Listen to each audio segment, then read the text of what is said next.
So Kirk, are you in US or in Chile, stuck in Chile? No, I've been at home for several months. I've been working on my vegetable garden very much, and some household things, and the rest of it is all writing and reviewing papers. Oh my God. Hi, Kirk. Hi.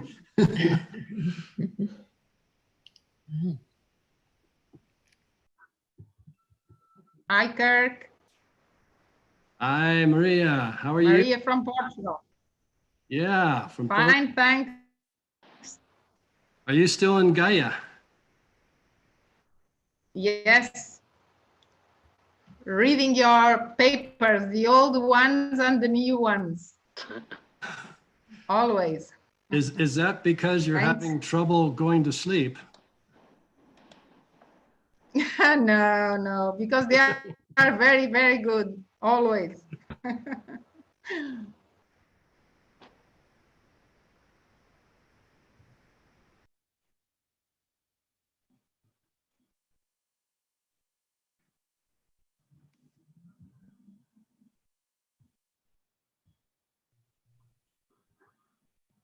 Jocelyn, I have a question.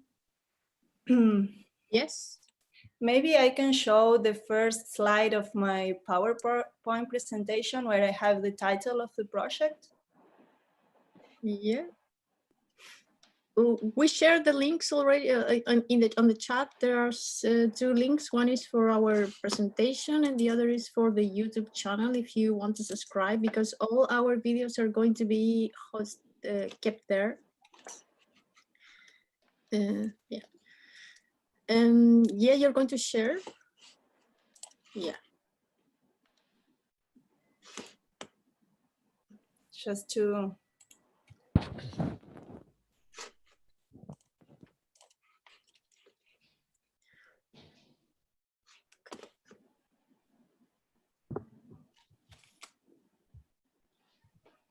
Can you see the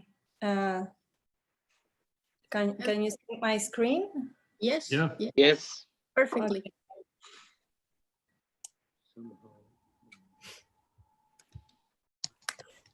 Good evening. Or good morning, sorry. Jesus, good morning, Jesus. Jesus is from Spain. It's fine. Good morning. Hello, good morning. Jesus, habla inglés? Sí, Okay, I can speak in English. good.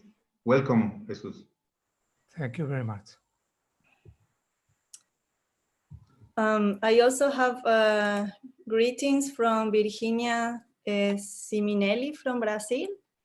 Mm-hmm. I sent an invitation, but she's teaching right now, so she can't be here.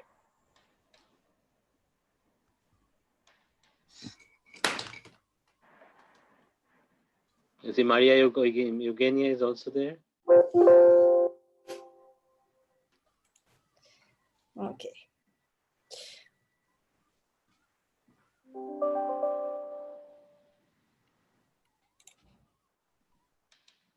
Okay, I think we are ready to start.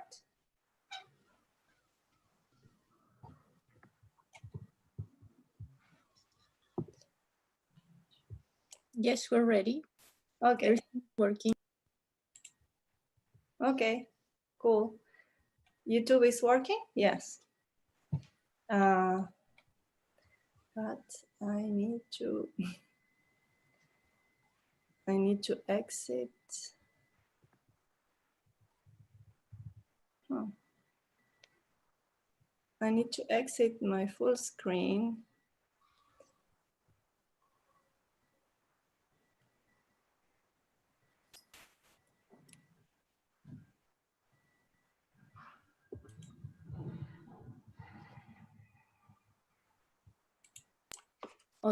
Okay. Yeah, because I need to read my introduction a bit. Well, it's okay. Well, hello, everybody. Thank you very much for being here today.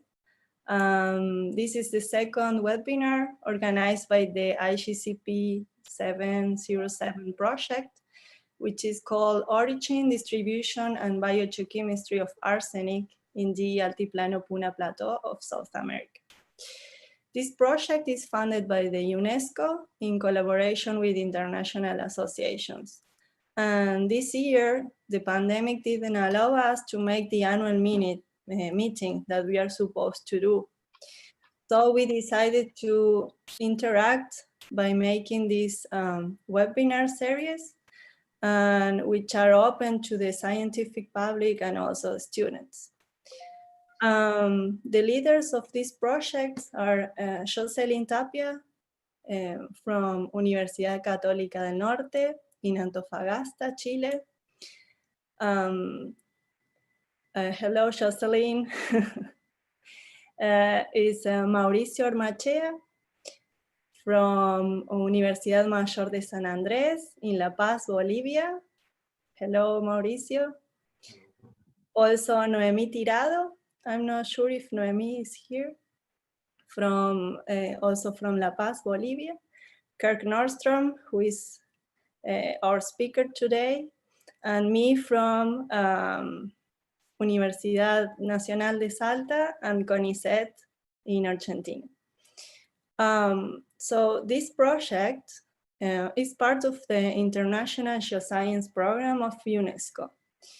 And well, this project is dealing with global issues like arsenic, and we have cooperation between scientists from the North Hemisphere and the South Hemisphere. And we hope that with this project, we can bring some benefit to society, capacity building, and sharing knowledge between scientists.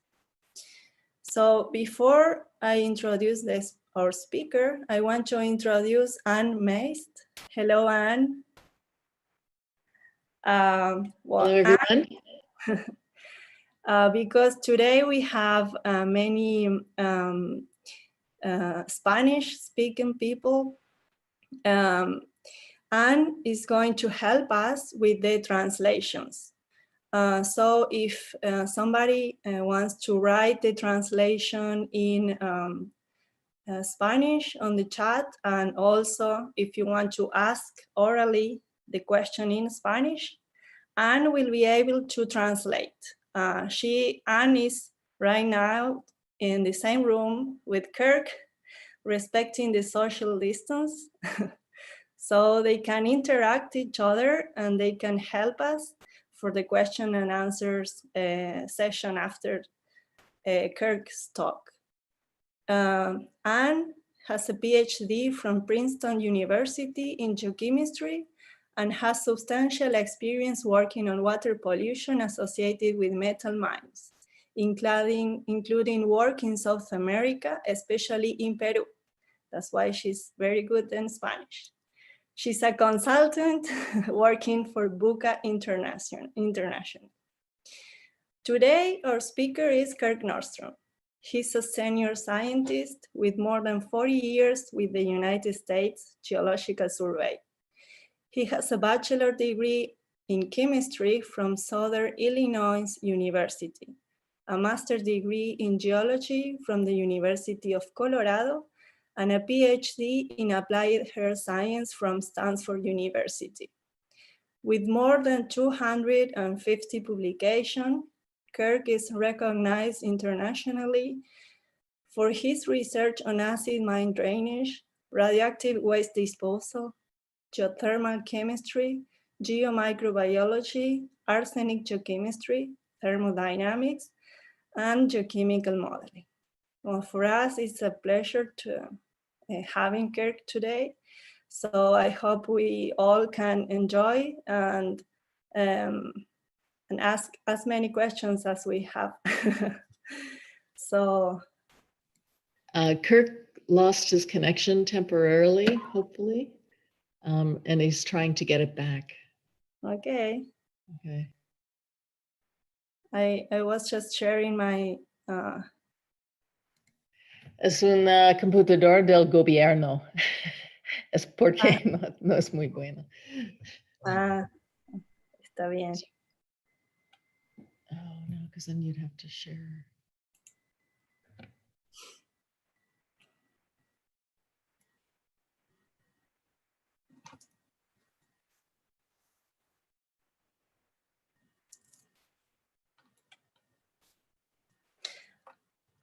For those that maybe can't connect to the Zoom, you can also watch.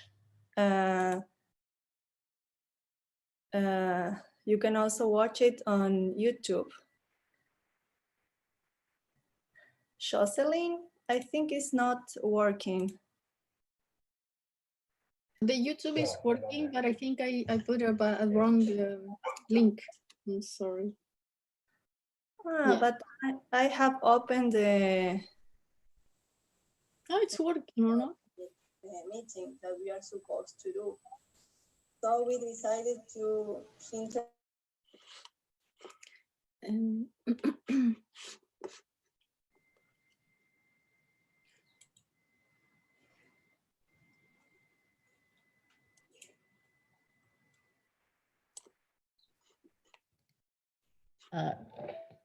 Jessica, he's putting the presentation on a memory stick and we'll put it on my computer.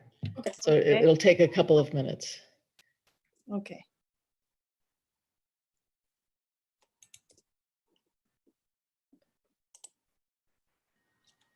Okay, I'm seeing now the YouTube presentation. It's working. The thing is, I put two links. One is for the YouTube channel, the second link, and the first link is the presentation. Okay. Yeah, I'm watching the presentation. Okay. Yes, me too now.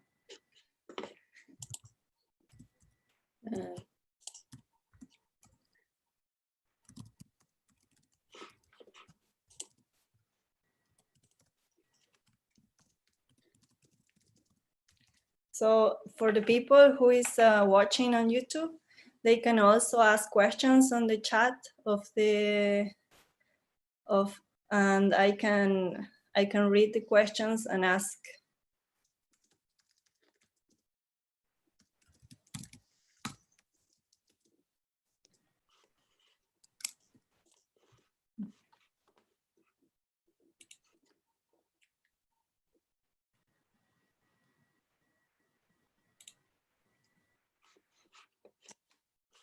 So how many are we today, Jocelyn?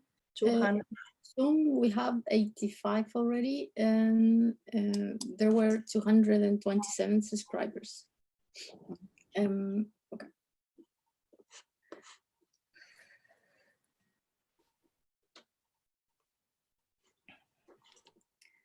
Yeah, we're going to start. Okay. Can you see my screen, Jessica? Yes. Yes. Perfect. Okay. Okay. Let me do it in the presentation mode. Okay. All right. I think you don't need this thing because yeah, it's just okay. Yeah.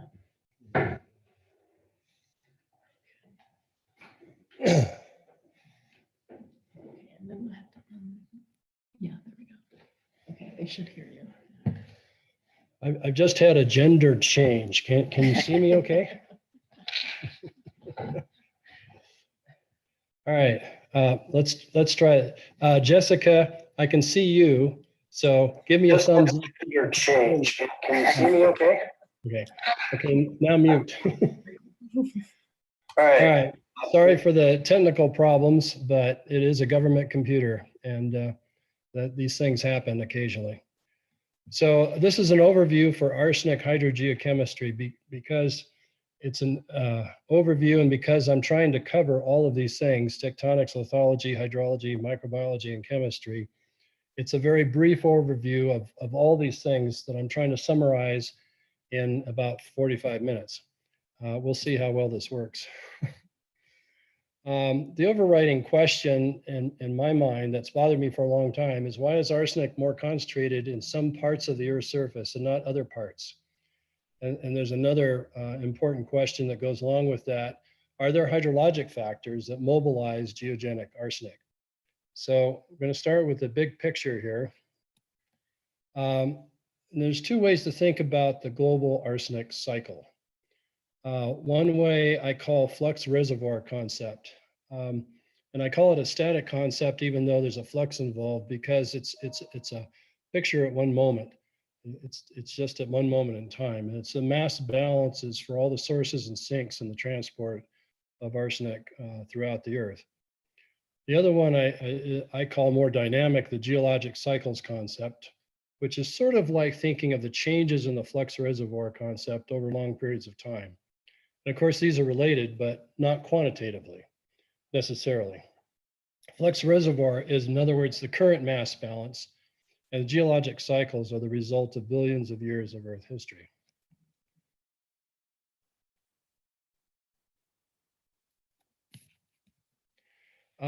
The global arsenic cycle, according to the flux reservoir concept, has been published twice by Jörg Machelat in Germany. His first publication was in 2001. He updated it in 2011. And I'm not going to go through all the details of this. This is just to show you that this is the main picture of what it looks like. So, for example, at the top, you have the atmospheric reservoir. So that's in the atmosphere. How much arsenic is there? Total mass. And he's put in the concentration as well. And he's also put in the residence time based on what we know about fluxes in and out of that reservoir.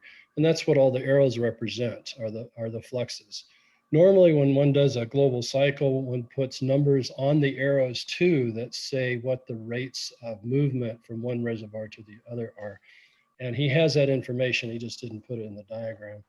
At the very bottom, you see the lithosphere, or the upper crust of the Earth, and the amount of arsenic that's there. Obviously, that rock weathers, so you have the pedosphere, or the soils reservoir, and there's arrows going to and from the hydrosphere for soluble or mobile arsenic in the hydrosphere, in the oceans and the rivers and the lakes and so on, and biosphere as well, and the anthroposphere, the things that we do to move arsenic around. So this has been done. It's a very rough estimation, but it helps tell us where a lot of the arsenic is. And it helps answer questions like how much of the arsenic in the atmosphere is anthropogenic, for example. And there's something like a couple of orders of magnitude higher arsenic in the atmosphere than what would be there from natural sources. So it's helpful for information like that. That's about all I'm going to say about the flux reservoir. I'm jumping now to the geosphere and the geologic cycle. And to get an idea on that, I've got this table that some of you have seen before. Arsenic in the bulk Earth, the best estimates we have is from Rudnick and Gao. So for the whole Earth, it's about 1.7 ppm. But they also can estimate how much is in the different parts of the Earth, the mantle and different parts of the crust. So going from the mantle is very low in arsenic, roughly 0.066 ppm. As we go from the mantle to the lower crust, it increases to 0.2, to the middle crust, it increases to 3.1, and the latest estimate for the upper crust is 5.7 ppm. So you see there's a regular progression as it increases towards the very upper part of the crust, and that tells us something about how arsenic naturally has differentiated into different parts of the Earth. So probably in the original formation of the Earth, when the core, mantle, and crust was formed, there was arsenic is considered a lithophile element, a light element that tends to concentrate in the upper crust. In addition to that, we can say that there's been differentiation caused over large periods of time through geologic cycles of continental drift, plate tectonics, subduction, and that whole cycle of erosion and back to subduction. Just for comparison, seawater has only 1.7 ppb in it. And that number is a well-studied number. We have lots of good data on that. Okay, so then we want to look at, all right, let's be specific for rock types. So I went to the standard reference rocks that are published by the USGS, and there are some that I had to go to the Geological Survey of Japan also. They have a good list of reference trace elements and reference rocks. At the top of the list is gold ore that has the highest. And this is a number from one sample they have, 180 ppm, but it can range all over the place because there can be a lot of arsenopyrite in the gold ore. And but it tells us that if you want to know where arsenic is, where it tends to be concentrated, it tends to be concentrated in hydrothermal gold mineral deposits. Now, to answer the question of why is that, we have to go to the next guy, marine shale. But before we do, I just wanted to mention at the bottom here, if you want to know where most of the world's arsenic is, go for the gold, as they say in the Olympics. And I put yin yang in there because gold is and arsenic are sort of like these opposites. Gold is this beautiful, attractive, malleable metal that everyone likes and has a high price on it right now. And the other side is arsenic, which is very dangerous, very toxic, and everyone wants to avoid. So with the good comes the bad. So why is arsenic strongly associated with hydrothermal gold? Well, there are geologic processes that cause this to happen, and there's fluid chemistry that's involved. And the fluid chemistry means that you're talking about a function of composition, pH, redox, temperature, and pressure. So the second highest on this list, marine shale, 68.5 ppm. Again, that's just a reference rock sample. To give you a better idea of the range of concentration of arsenic in shales, I've got a couple of references at the bottom there, New Albany Shale in Kentucky, USA, 11 up to 2,750 ppm arsenic. When it gets into the several hundreds to a few thousand ppm, you know right away that you've got sulfides in there, you've got pyrite, and that pyrite is mostly what's containing that arsenic. You may have some arsenopyrite, but at least pyrite you can count on. The Pierre Shale has been studied a lot in the Western United States, and another paper has a range there of 1 to 490 ppm. So you can see it covers a very large range, but there's no other rock type that has such high concentrations other than gold ore. Shales are important for a couple of other reasons. They're most representative of the Earth's crust, and they are source rocks for many hydrothermal mineral deposits. Matschullat in his global arsenic cycling estimates they're about between 2 and 5 times 10 to the 4th teragrams. Teragram is 10 to the 12th grams of arsenic in the lithosphere compared to 2 teragrams in the world's oceans. So that's where most of the arsenic in the Earth exists. And shales have been the dominant rock type in the Earth's upper crust for about 2 billion years. So it makes it a fairly important source and the largest source. And a question that's pretty easy to answer is why are trace elements like arsenic so enriched in shales? Well, shales are fine grain, consisting of a lot of fine grain clays. They have a high surface area. They absorb trace elements strongly. And secondly, they also tend to have organic carbon in them. Some of them are very carbon rich. And that means they're reducing sediments that produce sulfides like pyrite, and pyrite incorporates quite a bit of arsenic into it. And it's been shown that if you look at the relationship between the carbon concentration in a shale and the arsenic concentration, you get a nice, fairly good correlation. And many others have seen that since Turtelow's paper in 1964. So this is the first important arsenic enrichment process in the geologic cycle, absorption and incorporation into sulfides in those carbon-rich sediments.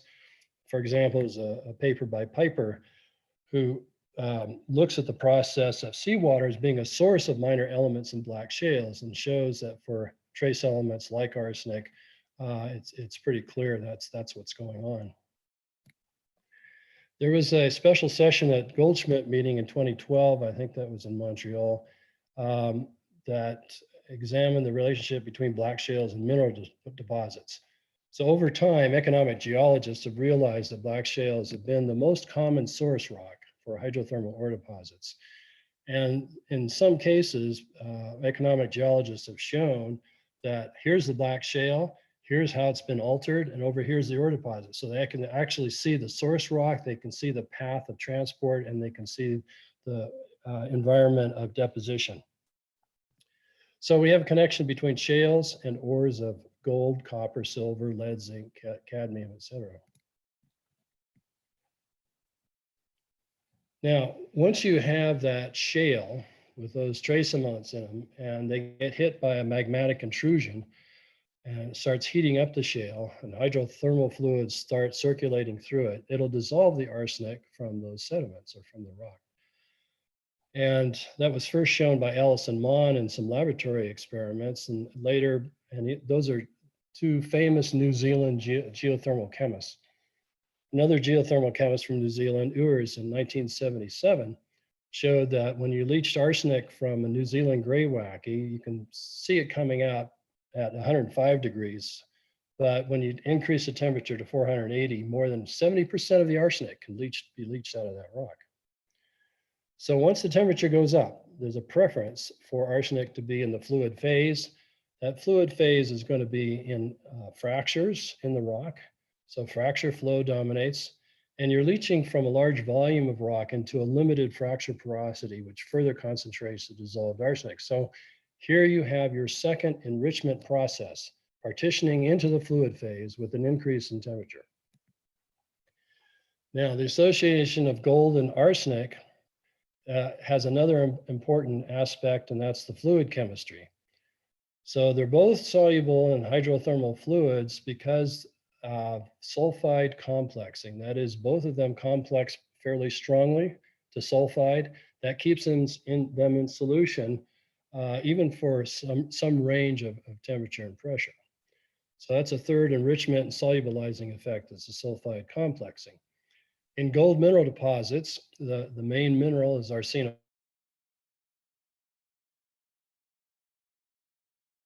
right? Which is pyrite. It still has the structure of pyrite, but we have an unstable connection. I can hear you very well, Kirk, don't worry. Okay, let me know if there's a problem. Okay. So arsenic pyrite is still the pyrite structure, but arsenic is substituting for some of the sulfur in the pyrite. And this was an amazing diagram from a paper by Reich and others at the University of Michigan. It shows the solubility of gold in arsenic pyrite. So one of the reasons why they mine a lot of pyrite and arsenopyrite is because it has gold in it. And sometimes it's in particles, but often it's dissolved actually in the pyrite as well. And you can see these are log scale, log gold versus log arsenic, and you can see the gold increasing as the arsenic increases in the arsenic pyrite. This is from the same paper. It shows the direct substitution of arsenic for sulfur in the pyrite. It's pretty much a one-to-one. I mean, it just substitutes exactly. The more arsenic you have, less sulfur you have in that latticite. There is a limit to how much arsenic you can put into pyrite, and it's around 10 to 12%. That's the same, roughly the same as whether it's mole percent or weight percent. But after that, the structure breaks down and it can't accommodate anymore. Now, the reason for that has to do with iron.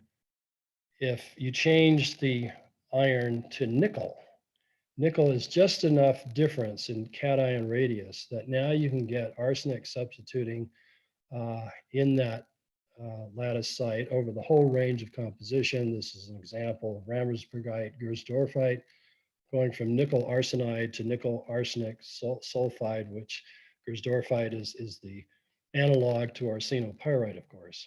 And you can see they've got samples covering that whole range. And this is another reason also why it's not at all uncommon to find nickel and arsenic associated in many mineral deposits as well. Then I went to the question of, okay, somebody must have looked at the global tectonic picture for gold deposits and why they are where they are, because that's where the arsenic's going to be, right? And there's some good papers on that. Two outstanding ones I've mentioned here, Kirian Vine and Goldfarb et al. And so you look at those and you can see it's related to global tectonics. And I'll say a little bit more about that in a minute. The excellent book by Ravenscroft et al. On arsenic pollution, he also hinted at a crude relation between tectonics, climate, and worldwide arsenic occurrence. But he didn't follow that up it was just a suggestion in his book. So here's a cross section of the Earth. And now I'm going to see if I can do a little laser thing here. Okay, right. Cross section of the Earth. Here you have your subduction zone, oceanic crust going down. Keep in mind that wherever you have this, you have all these sediments that are near coastal areas like shales that are going down there. As that stuff gets heated up and it starts interacting with crustal material, it starts to melt, form magmas, comes up, and you have your Andes and your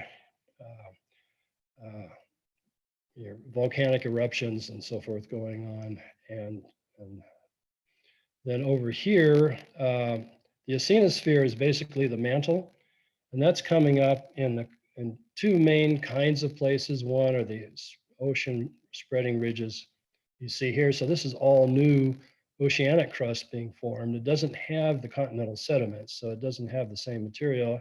And we know that the mantle has very low arsenic in it, so we would expect this material to have low arsenic in it, and most of the waters associated with it should have low arsenic. Then you have hot spots that break through the crust in various places. If they break through the crust in the ocean, a shield volcano is shown here. A good example is Hawaii, of course.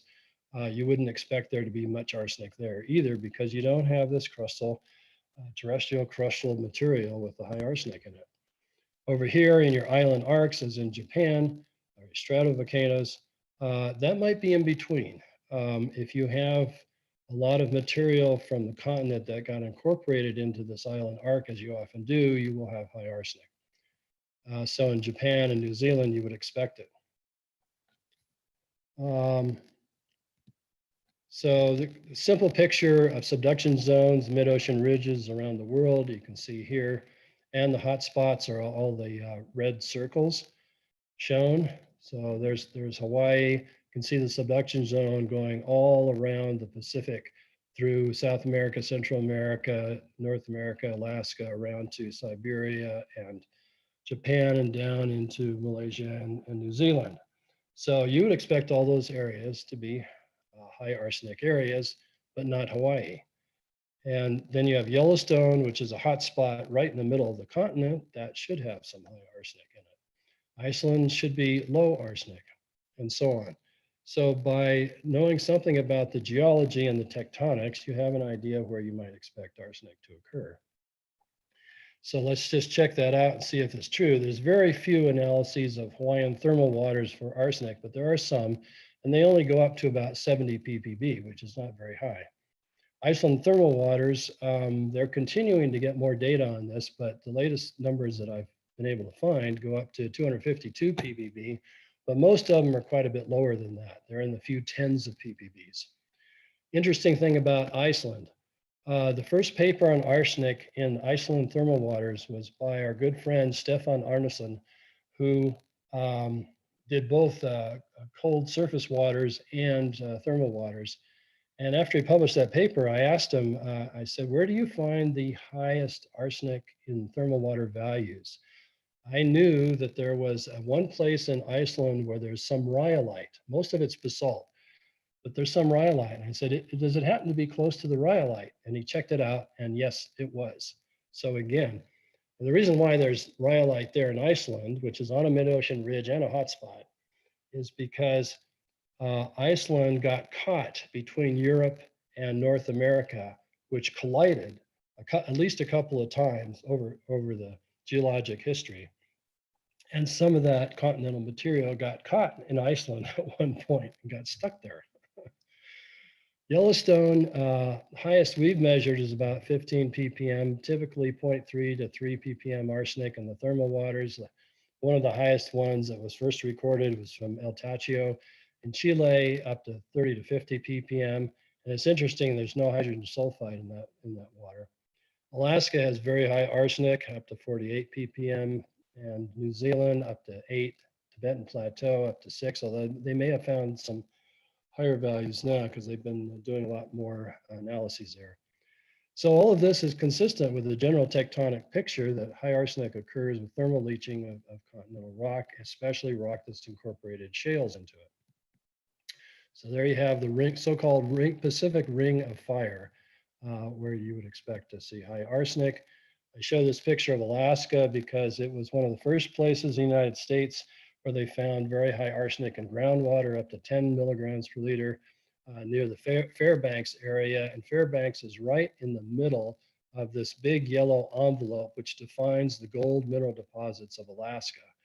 And so this is where you would find high arsenic from the mineral deposits. And then going south from there down in this direction in the Alaska Peninsula, you start getting into active volcanoes. So those and the gold belt all have high arsenic in them. Rift valleys is the other place where you tend to get high arsenic, and the biggest rift valley that we know of on the planet is the East African Rift Valley, which is spreading continent material, continents breaking apart, spreading apart, causing this rift zone. You have the Somalian plate and the Arabian plate, the Nubian plate all separating from each other. And this rift actually goes from about Israel all the way down, and it goes down south as far as Botswana, where they have found some arsenic. And that's kind of the tail end of an old rift zone down there. It's recently been figured out. So this rift system looks something like this in the schematic cross section. As the continent is pulled apart, you get zones of weakness, magma comes up closer to the surface and creates hydrothermal fluids that rise to the surface. And those all have high arsenic. They also have high fluoride. And both arsenic and fluoride are big problems in the drinking water for several of these East African countries. There's the rift zone going down towards Botswana. That was a new development for me anyway. I didn't know that it went down there, but it does. And in this area in Botswana, there's high arsenic. And then India, Bangladesh, Nepal, Myanmar, Pakistan. How about all of that area? And again, we can explain that if we look at the geologic history, which India was formed from the Indian landmass some 70 million years ago, moving north and colliding with the Eurasian plate.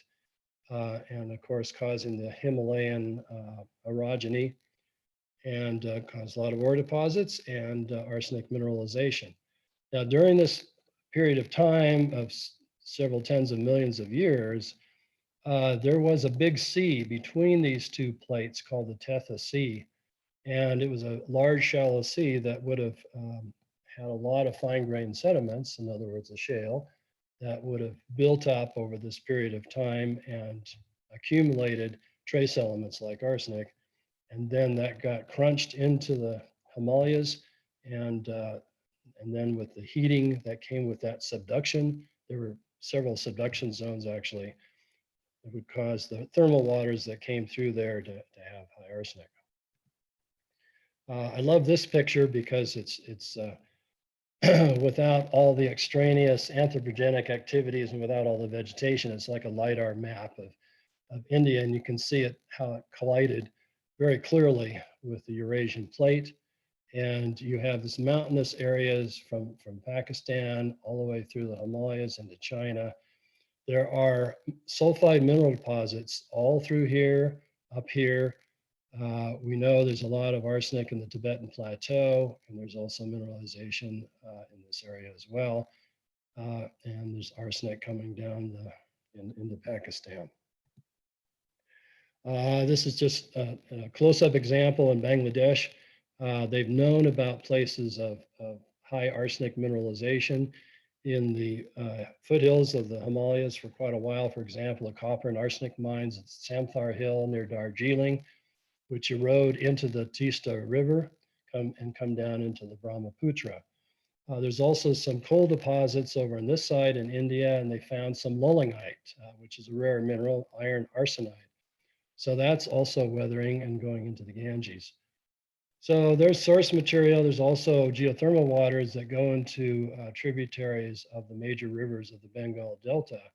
Now, exactly how much of that and the rate of that comes down is still a subject under investigation, but people have found in many of the high elevation streams coming off the Himalayas and the Tibetan Plateau, high arsenic concentration in those waters. This just shows the mineral deposits that are now known in China. There's a lot of them, again, caused by this collision between plates. Going west from, okay. So going west from India and Pakistan, we go into Iran. There's a whole line of hydrothermal mineralization in the mountains here, and many of them are gold deposits with high arsenic. And you continue west through Turkey and Greece, Italy, and so forth. And there's many places through here that have high arsenic. And that's because the African plate collided with the European plate at roughly the same time period as the Indian plate was colliding with the Asian plate. And you had subduction zone and volcanics and geothermal, hydrothermal activity going on. All of those have caused this high arsenic zone.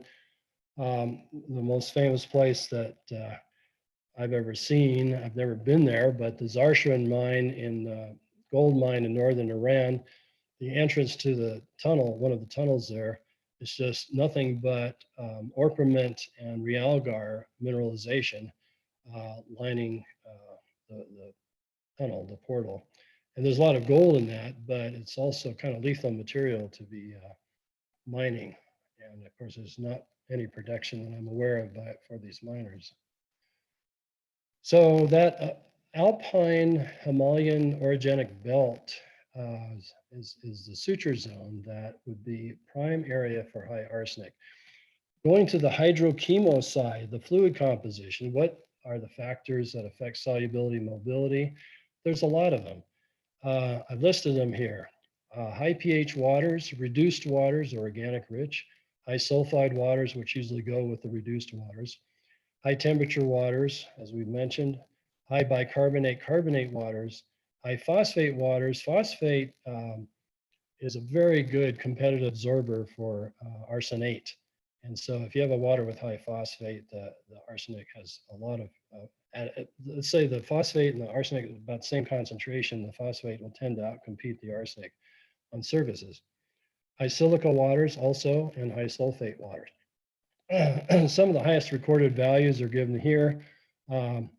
These are in micrograms per liter, so 4 million micrograms per liter. That's 4 grams per liter at the giant mine, where they've taken a few 100,000 tons of arsenic trioxide that they couldn't get rid of or sell. They put it underground in the mine, which stopped working back some decades, couple of decades ago, and put it behind some vaults, but they had no other protection. So the groundwater came through, dissolved it, and now they have this mine that's seeping very high arsenic waters in the subsurface.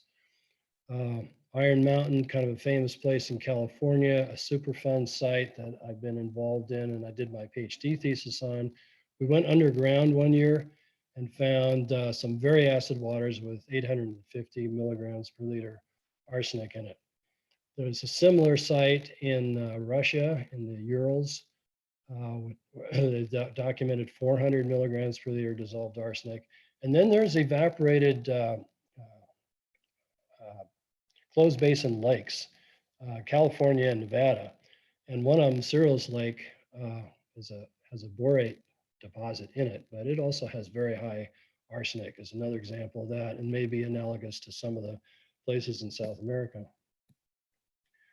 Now, very quickly, I'm going to mentioned the Yellowstone and the silica factor.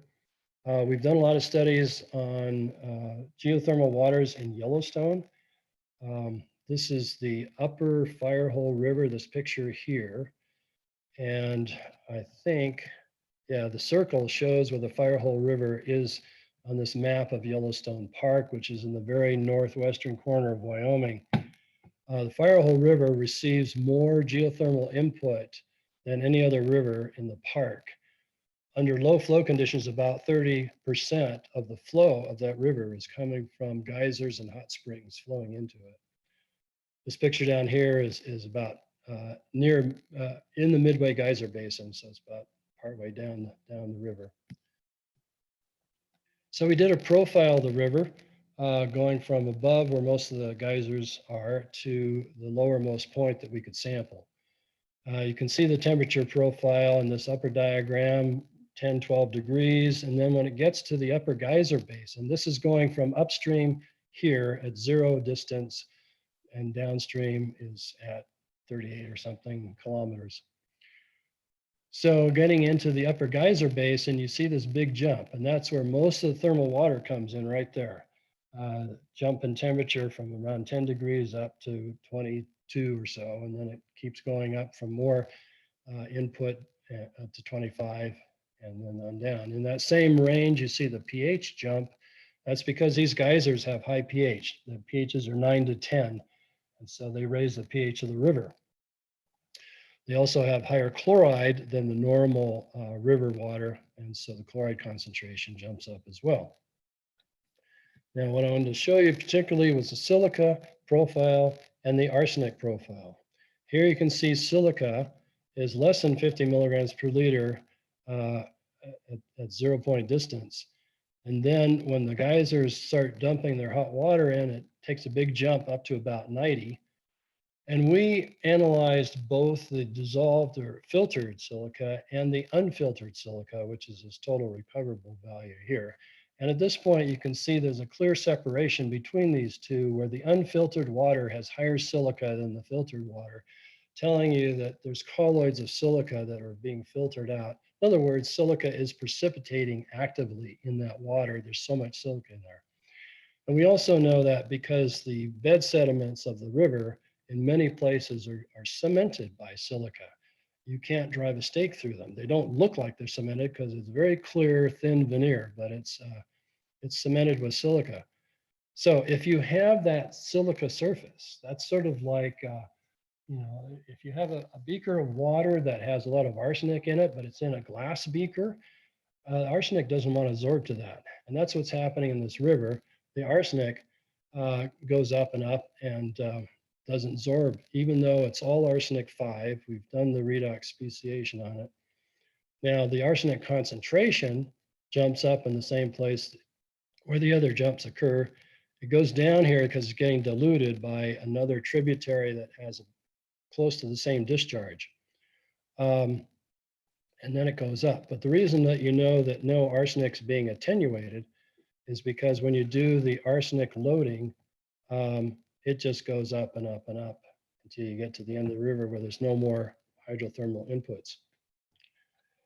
So the implication there would be that where you have a lot of arsenic from geothermal features coming into a river, you're likely to have sediments that are coated with silica, don't absorb arsenic, and the arsenic can travel a lot further downstream.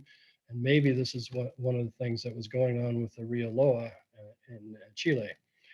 And we think some of that's also going on in the Tibetan Plateau, and the rivers coming down there as well.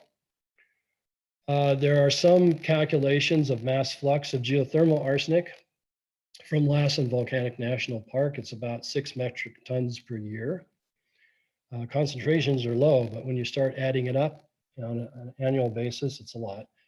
From Long Valley, another place where it's been measured, it's about 8 metric tons per year.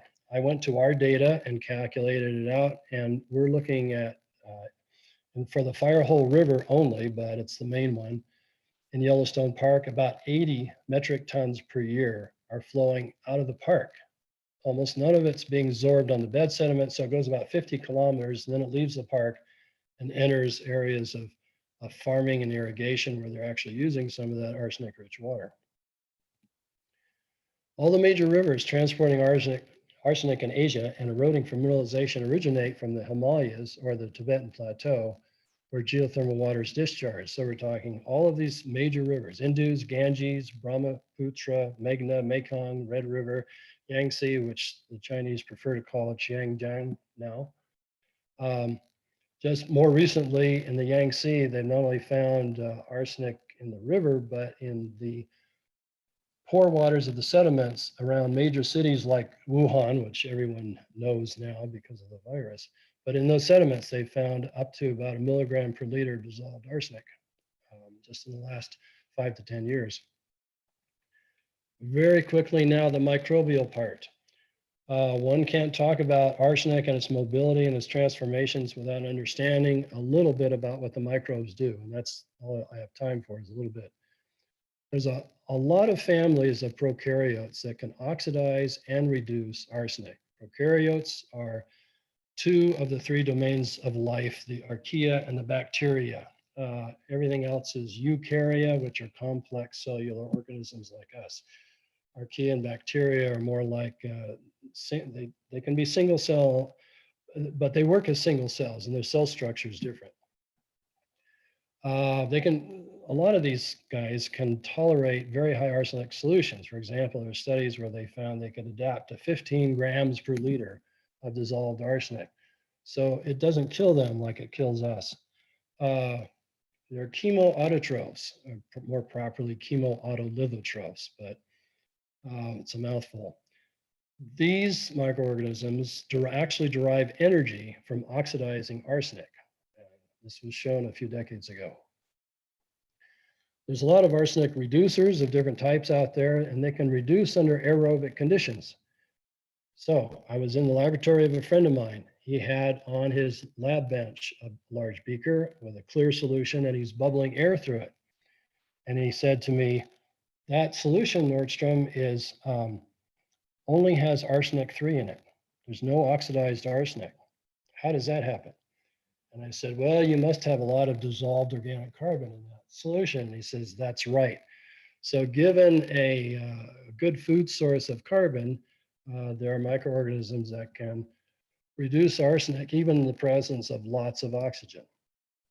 The more interesting thing to me was that isolates have been found that can both oxidize and reduce arsenic. The same bug can do that. And here's one of the first papers on that was published by Gehring and Banfield. This was a bacterium from Yellowstone Park, and they monitored its oxidation. This is 100% arsenic 3 at time 0. And this is the arsenic 3 curve very quickly going down to nothing. This is the arsenic 5 going up. So it's a direct oxidation of that. And this is, the crosses are just cell density, the cells growing during that time period. Okay, that's interesting, but what's more interesting is they repeated the experiment where after the arsenic 3 decreased to nothing, then they took the air out of the containers and the arsenic 3 went back up. And then they let air in again and it went back down. Totally reversible. And we're finding now that there's a lot of microorganisms that can do the same thing. It's not just a specialty for any particular strain. Here's another one from hydrothermal vents in the ocean. Redox cycling of arsenic by the marine bacterium Meridobacter santoriniensis. I mention this because it was named after Jo Santorini, who I had the pleasure of meeting one time. She was the first person to find that there were chemoautotrophs that could get energy from oxidizing arsenic. And she studied a gold mine in Australia and discovered that. How are we doing on time? Okay, I'm almost out of time. So this is a hot spring, acid hot spring, pH 2.7, 62 degrees at source, showing iron oxidation, the iron 2 going down, shows arsenic 3 oxidation going down. Now here's a question. We know that the iron 2 oxidation can only happen that fast if microbes are doing it. The arsenic could be microbes, or it could be the iron 3 that's produced here could be oxidizing the arsenic, because that happens too. We also know that when iron 3 oxidizes arsenic 3, that it's catalyzed by sunlight. So we repeated the same experiment in the dark of night. We got the same results. So that suggests that it's really microbes and not an abiotic oxidation. Thioarsenates are very important and very difficult to analyze. They're both thioarsenites and thioarsenates. So thioarsenites you can think of as if you have arsenite, ASO3, and you start substituting sulfur for each one of those oxygens. And you get mono, di, and trithioarsenite. This last one is hard to do. And you also have, because of the way the bonding occurs in arsenic. Thioarsenates are also possible where the sulfur substitutes for the oxygen in those. And the last one, ASS4, is also very hard to do. In fact, I don't think anybody's made the solid material of that yet. This is the second natural water on the planet that we found thioarsenates in. This was very nice work by Britta Planer-Friedrich, and she's one of the leaders in this whole analytical enterprise. And this is a key diagram from that paper that was published in ES&T. A lot of stuff going on here. Just look at first, this is the total dissolved arsenic line. It's increasing because in the overflow of the water, it's evaporating rapidly, so the concentrations go up.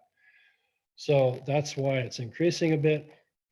But here you notice that the next highest concentration on here after the total arsenic is trithioarsenate. And then you have arsenite. And then as the hot spring overflows, the triarsenate gets oxidized, it goes down, and the arsenite increases. And then finally, the arsenite starts going down because arsenate is increasing. Very complex chemistry going on here. The important thing is that these thiocomplexes form whenever you have arsenic and sulfide. And that means in any reduced sulfide-rich groundwaters, it'll keep the arsenic dissolved. It's not going to precipitate very easily. Here's a place that Ann Mace has been to. Mono Lake, pH 10, has about 3 times the salinity of seawater. Arsenic concentration gets up to about 20 milligrams per liter because of geothermal inputs into the sediment, and oldest lake in North America. And this was the first place where thioarsenates were shown to exist. And that's it. Thank you very much. I got to stop there anyway.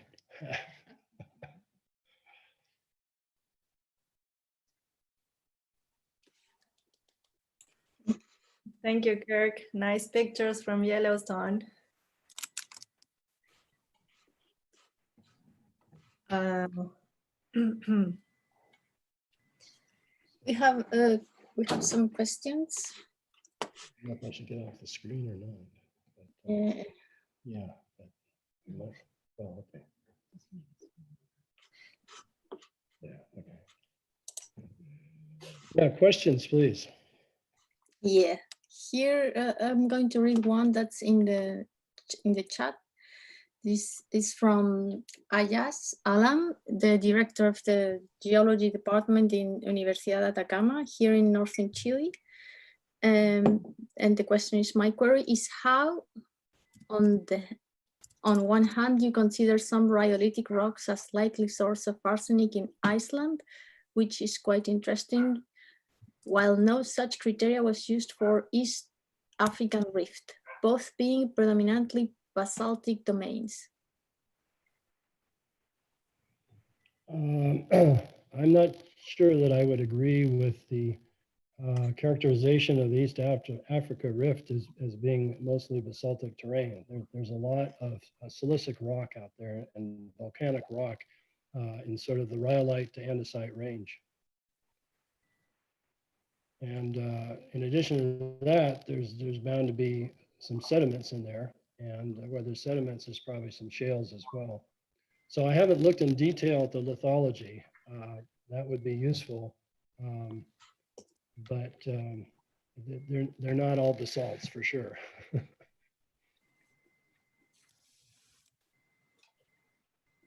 I guess the other thing I should say is when you're making a rift valley, there's also a lot of sediments that are falling into it. And those also tend to be more silicic type of sediments through which the hydrothermal solutions are going.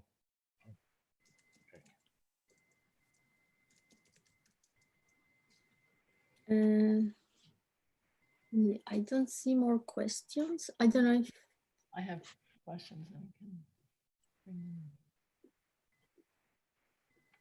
Yeah, I have a question. Okay. That you mentioned that in Yellowstone, one of the rivers, arsenic is not precipitating because there is a lot of silica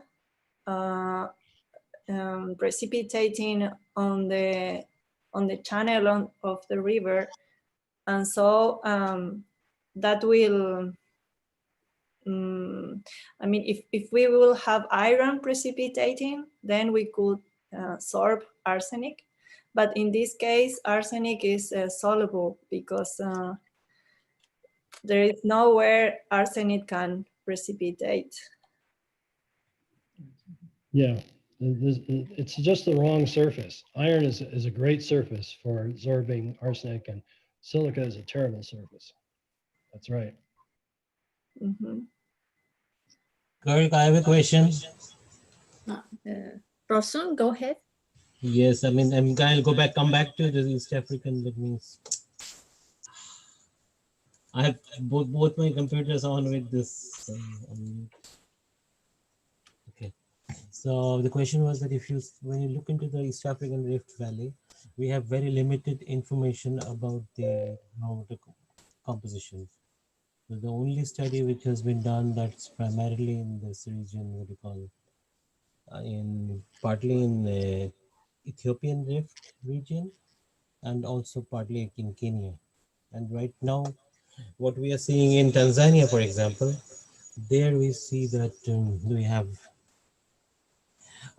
gold mineralization area in Gold Mara and Gator Mine region, where we have highest arsenic concentration in the waters, surface waters. So in general, we see it is very poorly characterized, number one. And number two, together with this arsenic, which is coming primarily is thought now that it comes from the gold mineralized belt.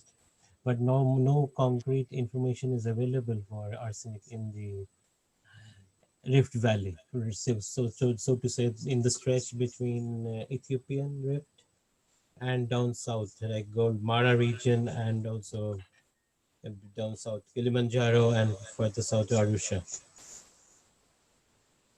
So what do you have any specific tips so that we can follow now when we are investigating?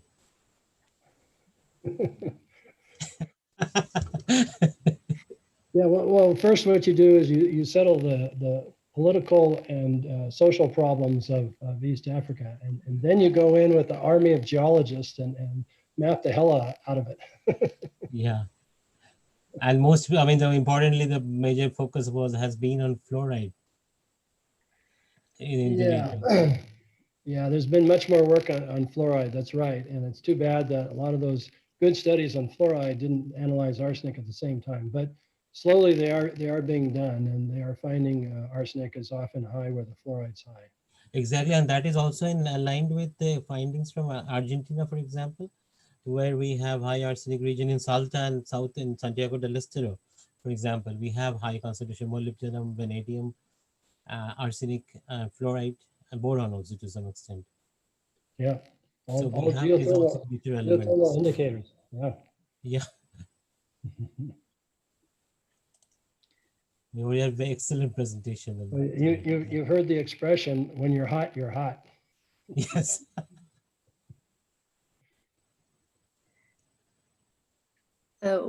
Well, we have another question from Jorge Aceituno. Is there any differences in arsenic concentrations in magmas of andesitic basaltic composition compared with the rhyolitic ones?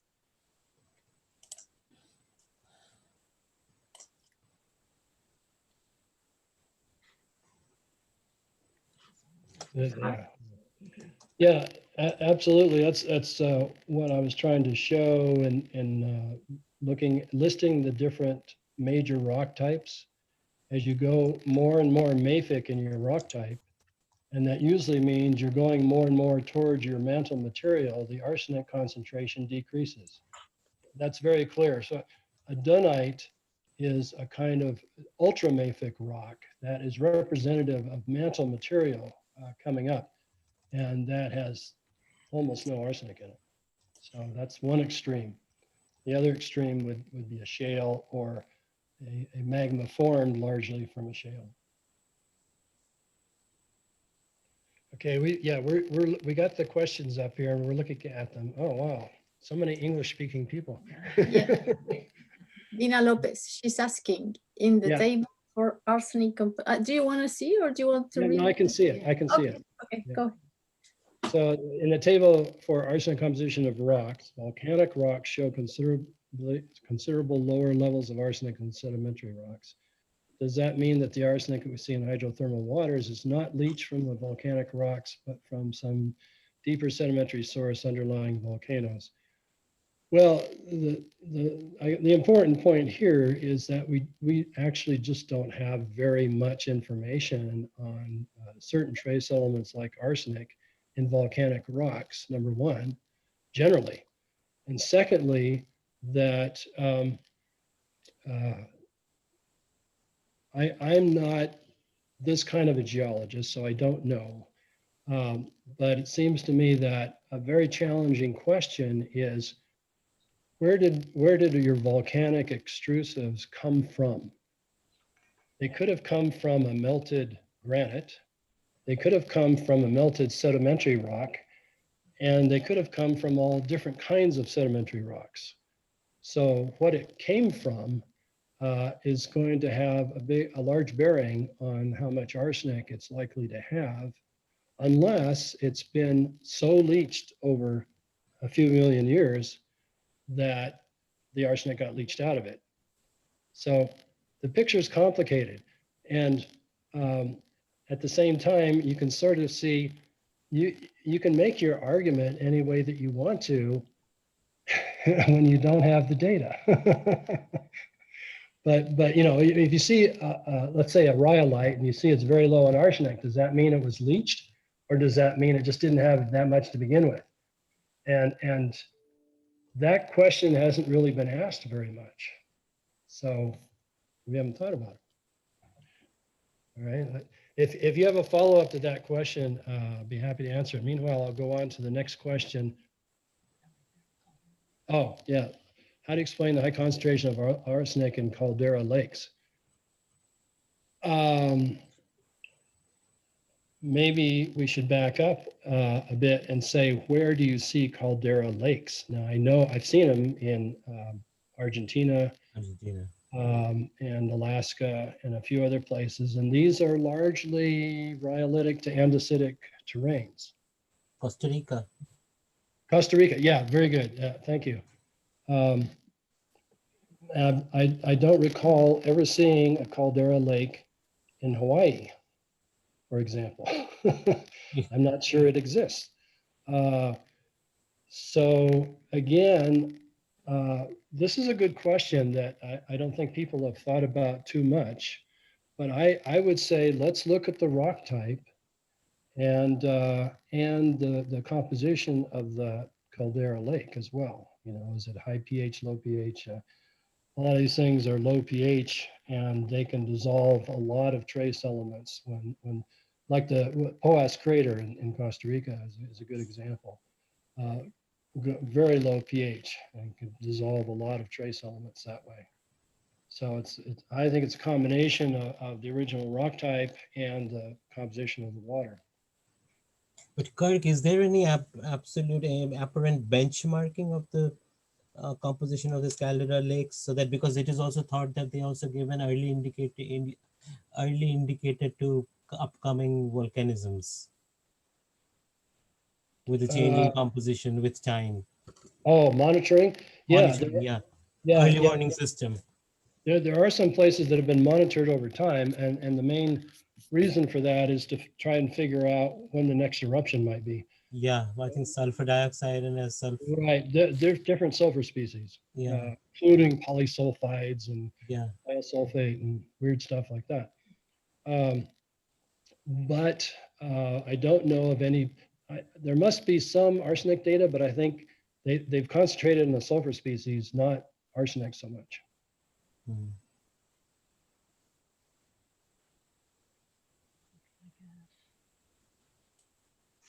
We Yeah. have a lot of questions. So, yeah, okay, Prasoon says volcanic ash do contain the mobile pool of arsenic and co-occurring geogenic trace elements, and that exactly right. So when you have your more silicic or felsic Yeah. kinds of eruptions, they put out a lot more ash than lava flows, and especially in the initial stages of the eruption. And so volatile elements will absorb onto that ash like arsenic and other trace elements, and they can be concentrated there. And then when they fall out, as Prasoon and many others have investigated, that they form a large deposit someplace, and then the groundwater goes through them, it'll start leaching some of that stuff off. So yeah, that's a very important tool. And besides, we have also investigated in the southern Popo Basin where we have this rhyolitic domes, and that's where we postulated that is the southern Popo Basin is one of the locations of natural arsenic in the Popo Basin, in Altiplano. So there also we have both the things. I mean, if we go in. Yeah, there's another question here from Pablo. And the question is, have you seen differences in arsenic concentration among different types of epithermal deposits? And the answer is yes. And again, I don't know if this has been categorized by anybody or investigated any further, but there's certainly the arsenic content can vary among the same kind of temperature pressure regime for a mineral deposit. And something that's also related to this that's interested me is how come you don't see arsenopyrite forming at low temperature in sediments, and it's most commonly in high temperature mineral deposits or rocks. And I think there's a couple of reasons for that, but if arsenic is so volatile, why during a magmatic intrusion, why doesn't it all sort of come up to the surface or near the surface before it precipitates? And I think one of the answers to that is that some mineral deposits form where there's intrusion, but there may be a very thick cap rock. It could be a thick sequence of volcanic lava flows, or it could be quartzite or something else. But if you have a cap rock that can sort of hold it in, then those minerals gradually crystallize over time from a high temperature and pressure. They slowly will cool off, crystallize, and the arsenic gets trapped in there as arsenopyrite and other possible arsenic minerals. But I don't think that's as common as the near surface type of deposits. Kirk, before we continue with the next question, we have prepared a survey. We are going to send some questions to the participants, like where are they from and what would they like to learn about arsenic. So just they can ask while we continue the discussion, the question and answers. That's Okay. it. Okay. So the next question from Israel Labastida. Yeah, which is the role of the calcium arsenates in arsenic retention? Is it possible their formation in carbonate environments? It's certainly possible in carbonate environments. The calcium arsenate minerals that I know a little bit about have formed in smelter waste situations. Where, for example, an old smelter, they might have taken the fumes from that and put them through a calcium hydroxide slurry, and they wanted to capture the sulfur dioxide and get rid of that. But at the same time, they were capturing arsenic, and then those, when the smelter was abandoned, those wastes just lay on the ground, and people. This is one place in Mexico I'm aware of where they've analyzed the minerals and they found 2 or 3 of these calcium arsenates. They're kind of rare. I think there's also calcium arsenates in the Tsumeb arsenic deposit in Namibia. There's a whole book chapter by Rob Bowl, who worked at that mine many years ago, and the most extraordinary range of arsenic minerals are found there. Some of them are unique to there. And there's some of these calcium arsenates there as well. And if you read his chapter, then you'll learn as much as anybody knows about natural calcium arsenates forming in a mineral deposit, which is not a whole lot. I mean, he does a good job in interpreting the data, but it's very difficult to figure out why in this one place did all these minerals form? Why was there so much arsenic in this one spot that we know of? So that's a good question that we're still struggling with answers. Next question, how do you explain high arsenic concentrations in a periglacial environment with water coming from springs and rock glaciers? Could it be related to redox processes in the geoform? Yes, redox process is undoubtedly important there where you have reduction going on. There's places in Minnesota and Wisconsin where you have a lot of leftover glacial material, which has been releasing arsenic into the groundwater. And as you know, when you start scraping crystalline rock and mixing it all together at the bottom of a glacier, and then you dump it in a moraine sometime later, it's hard to know where it all came from. And it's a huge amount of work to try and sort through that mess and figure it all out. But there's source material that came from some distance in that stuff. And then partly through reduction processes, a reducing environment, there's undoubtedly organic carbon in there that helps to reduce the arsenic and help to mobilize it as well. So that's right.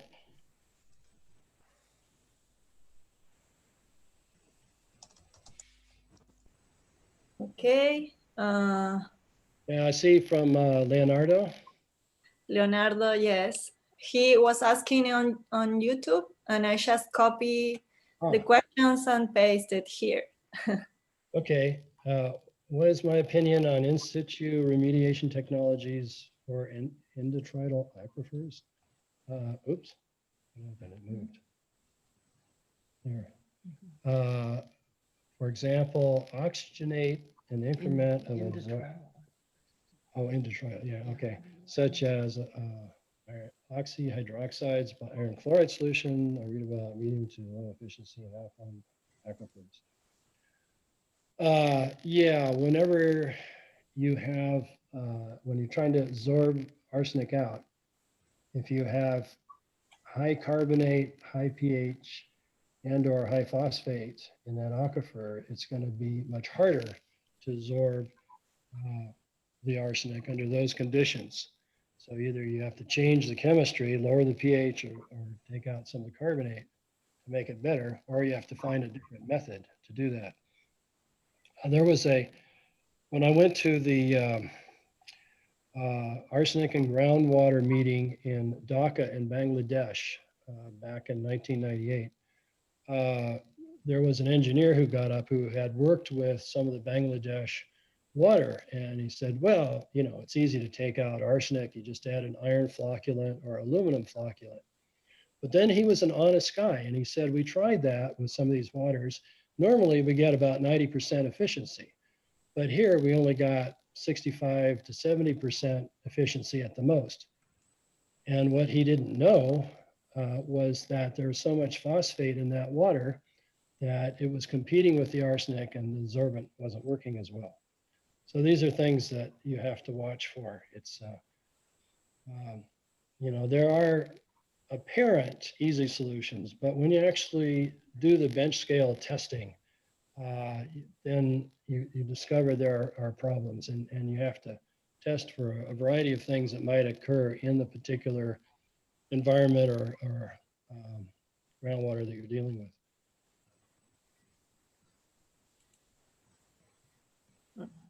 Prosoon is back again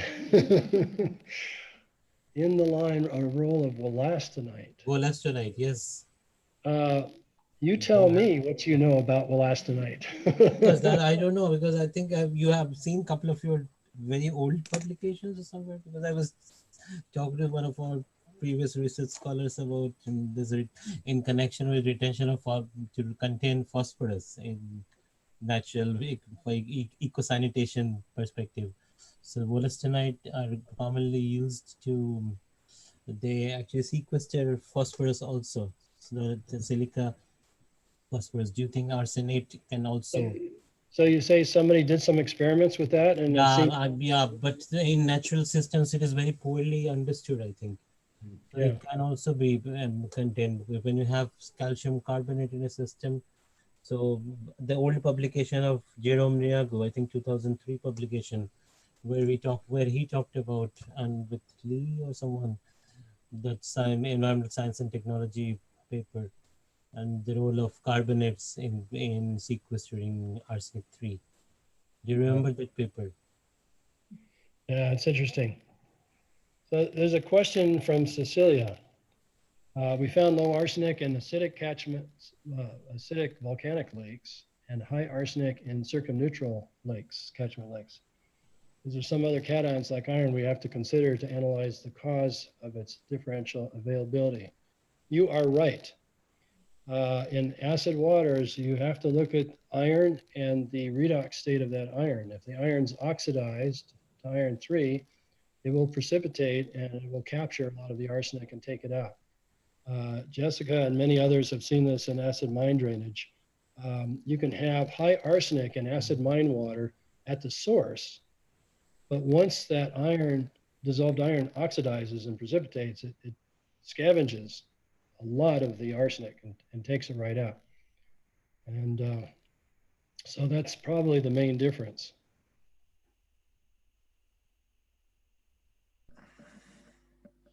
Gracias. Yeah, Dina is back. Okay.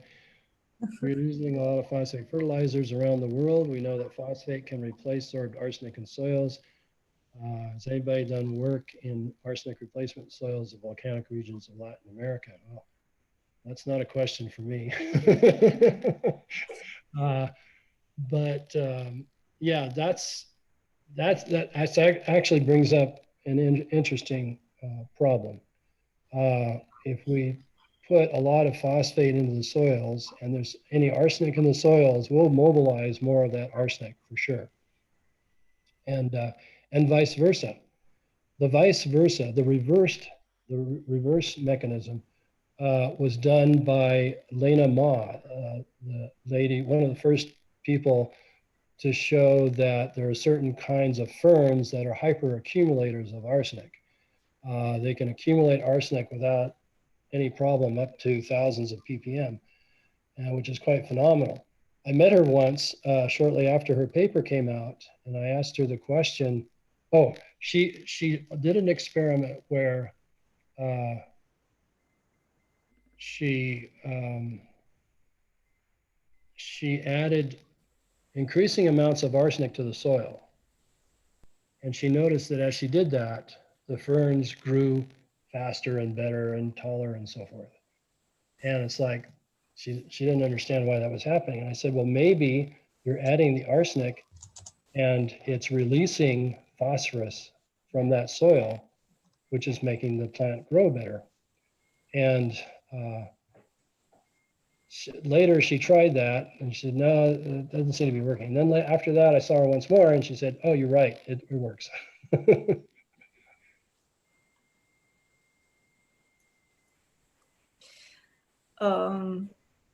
So another question from Prasun. No, this is not a question, this is just an info on the, I mean, since Kirk was talking about removal of arsenic in high iron systems, and this is how what was done through this arsenic reduction. The Dutch water industry is following the removal of arsenic down to 1 microgram per liter. This is being projected as one of the now the current forthcoming standards for drinking water arsenic in the Netherlands. Oh, thanks, Pursuit. I'll take a look at that. Yeah. I think the Jan Zeng's commentary on Michael Berg and Podgorski's paper, she has actually referred to this one, the latest one in Science. Okay. Yeah. There's a question from Maurizio. Yes. In Oruro, we collected coral limestone, which had around 10 milligrams per kilogram. Seems high compared with references. Question is how coral limestone can get that high arsenic. Interesting. Yeah, I don't know. I mean, I'd have to know a lot more about your limestone to help you answer that question. So there could be a number of reasons. One question, is this coral limestone Paleozoic or which age? Exactly. Yeah. What's the age of it? Do you have the age on that, Mauricio?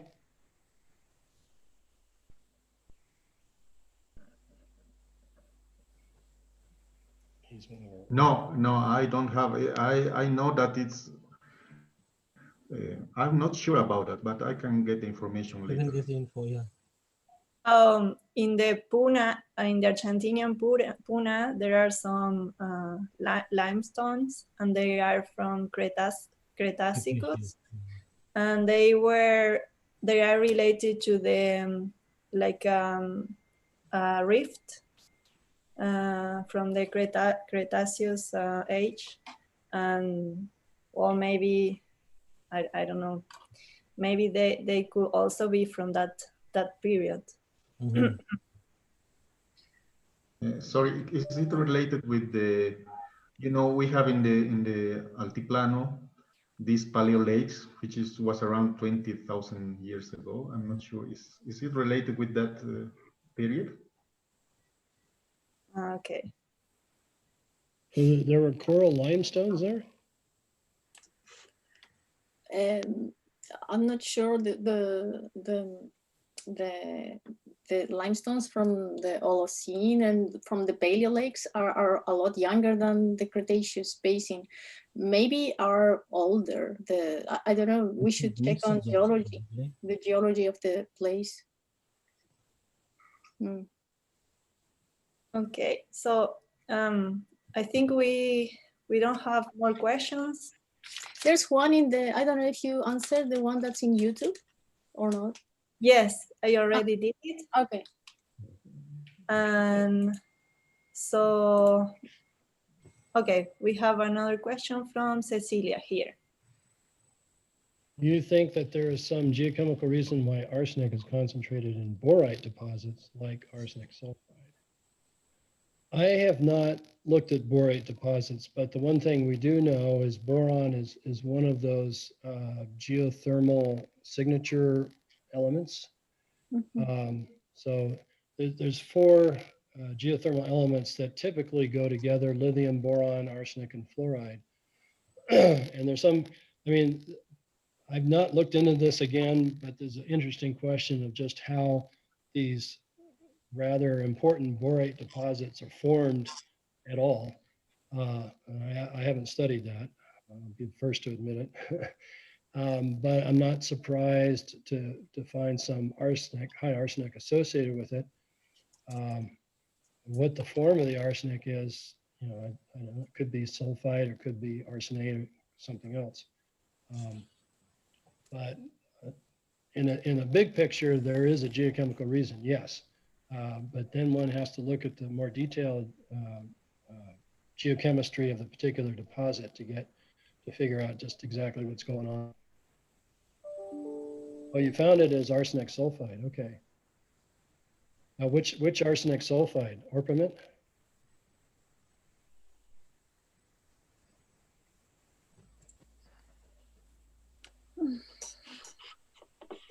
Realgar. Ah.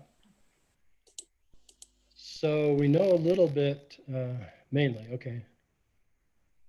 We know a little bit about the relationship between realgar and orpiment as framboids. Huh. Now that's very interesting. So have you published on this? Ah, okay, that's good. Okay. Uh-huh. Can you send me that paper, please? Thank you. Yeah, that's very interesting.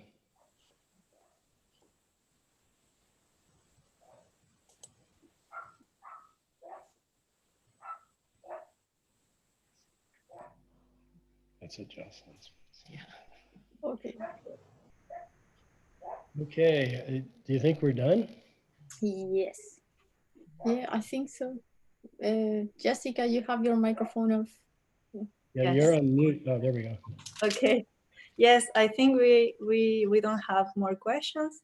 And what I wanted to mention is that after your talk, Kirk, I think now we all have can understand better why we have so high arsenic in the Altiplano Puna. Because after seeing on all these pictures of the ring of fire of the Pacific Ocean and understanding that how these plate tectonic borders, these orogenic borders can contribute to high arsenic in the upper crust, and then how this arsenic goes to groundwater and is affecting people. And I think it was super interesting, and what it helped us to understand and to have that every time we go to a place, we have to have in mind the tectonic plates and the context. And so that is, I think, is the highlight from your presentation. I see a message from Maria Armienta, and if she's still there, thank you for Maria. She's an excellent geochemist and arsenic specialist also.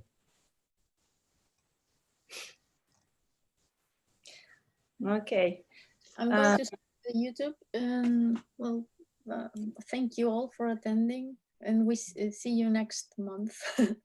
Yes, the next presentation will be by Mauricio Armachea, and he will be presenting